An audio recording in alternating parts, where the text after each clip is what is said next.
Hi, I'm Kate Mosley with TimeWise Financial. So it's springtime and we are all about cleaning up our homes, our linen closets, and revisiting our health goals for the year. And today I'd like to talk a little bit about some financial spring cleaning and maybe losing some financial weight. I'm sure there's a good bit of us starting around, I don't know, maybe March of 2020 that signed up for a ridiculous number of streaming apps and continue to do so when a new show comes out that you want to see and then never ever watch that streaming service again, or if rarely. Consumers spend about $200 a month on subscriptions like Netflix and Stitch Fix. According to a Chase survey, 71% of respondents estimated that they waste more than $50 every month on subscription services. Over the course of the year, that's more than $600. So, where do you start getting rid of those subscriptions and apps that you just don't use? Well, you can do it cheaply, or you can pay someone else to manage it for you. There's subscription management software out there that helps you figure out what subscriptions that you have, easily cancel unwanted subscriptions, and get help lowering your bills. That sounds great, and it is, but that service isn't necessarily free. As with most apps, a lot of these services have a free version that will do a minimal amount of services, but then will require you to upgrade to their premium subscriptions if you want the extras.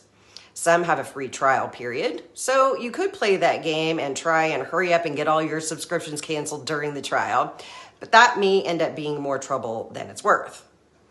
But before you nope out of that, remember that these sites have a main feature, which is budgeting, by tracking your spending and your credit score. How much are you spending eating out? What are your monthly expenses? Do you know that information or even keep track of it? And that may be a service that you're willing to pay for, especially if you have a budget that you're trying to stick to. If you pay your bills via credit card, check with your credit card company. They may offer that budgeting feature for free like Chase does, but maybe not the subscription management part. Now, as for the cheaper method, it's the old school, going through your monthly bank or credit card statements and canceling them one at a time. Tedious? Yes.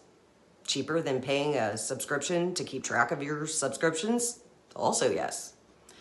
For the Excel lovers and do-it-yourselfers, I have some old school spreadsheets that you can use to keep track of your expenses if that's more your style. Another way to shed some financial weight is alcohol. It's expensive and it's not great for your health.